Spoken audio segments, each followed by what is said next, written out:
இன்றைக்கி வீடியோவில் ப்ளவுஸ் வந்து பேக் சைடு எப்படி மடித்து அடிக்கிறது அப்படின்றத பற்றி சொல்கிறேன்.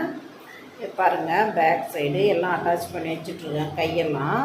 இப்போ நம்ம இதெல்லாம் ரெடி பண்ண பிறகு நம்ம இதை வச்சு ஃப்ரண்ட்டு ரெடி பண்ணியாச்சு, கை ரெடி பண்ணியாச்சு. இந்த பேக் வந்து நம்மளுக்கு இன்னும் பிடிக்காமல் இருக்குது. அது பிடிச்சிட்டு தான் நம்ம கரெக்டாக இப்படி இடத்துக்குனா நமக்கு இந்த எக்ஸ்ட்ரா இருக்குல்ல துணி, இதை மடித்து நம்ம பிடிக்கணும். பின்னாடி பேக் சைடு அடித்த பிறகு நம்ம இதை தைச்சிங்கன்னா தான் நமக்கு கரெக்டாக வரும். அதுக்கு வந்து இப்போ பின்னாடி வந்து நம்ம எப்படி மடித்து அடிக்கிறது, ப்ளவுஸில் பின்னாடி இந்த சைடு இப்போ வந்து இதை எப்படி மடித்து அடிக்கிறது, எப்படி மார்க் பண்ணுறதுன்றதை சொல்கிறேன்.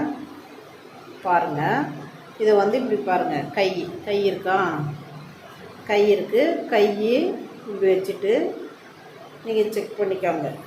பாருங்கள், வந்து செக் பண்ணுங்கள். செக் பண்ணிங்கன்னா பாருங்கள், இவ்வளோ தூரம் எக்ஸ்ட்ரா வருது. இதுதான் பேக்கில் மடிக்கிறதுக்கு. இந்த மடிக்கிற இடத்துல வந்து கட் பண்ணி விட்டுக்கோங்க. பாருங்கள், இந்த மாதிரி கட் பண்ணி விட்டுக்கோங்க. இதே மாதிரி 2 சைடும் பண்ணி விட்டுக்கணும்.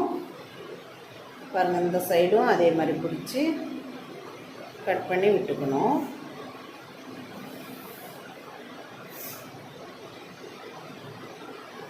இந்த சைடு எக்ஸ்ட்ரா வருது, கட் பண்ணிவிட்டு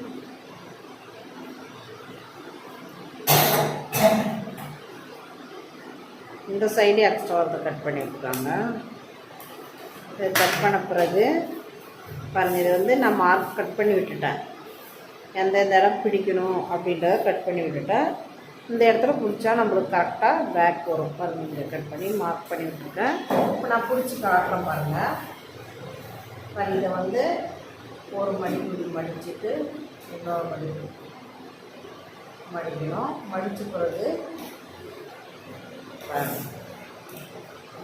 இதை வச்சு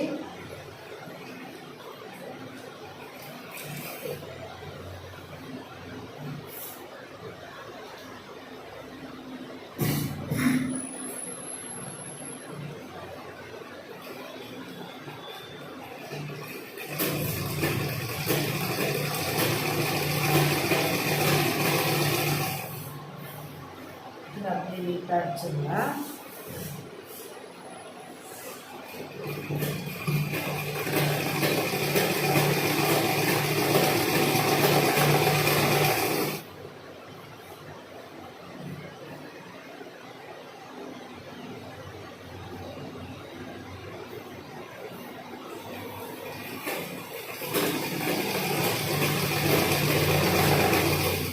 இங்கே பாருங்கள், கட் பண்ணி விட்டுருக்கோங்க. அது கரெக்டாக வச்சு மடிச்சுக்கணும். அந்த இடம்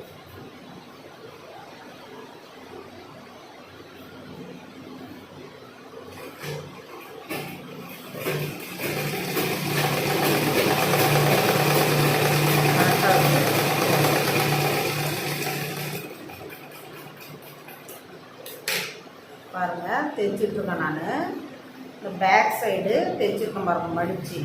இந்த மாதிரி தான் நீங்கள் பேக் வந்து மடிக்கணும். இது மாதிரி மடித்து தைக்கணும். இது மாதிரி தைச்சிங்கன்னா உங்களுக்கு சைடு பிடிக்க கரெக்டாக இருக்கும். இப்போ வச்சு பாருங்கள், உங்களுக்கு சைடு கரெக்டாக வரும்.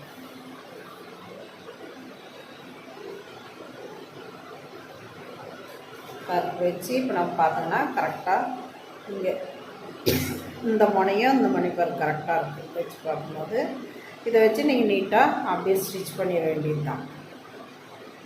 பாருங்கள்.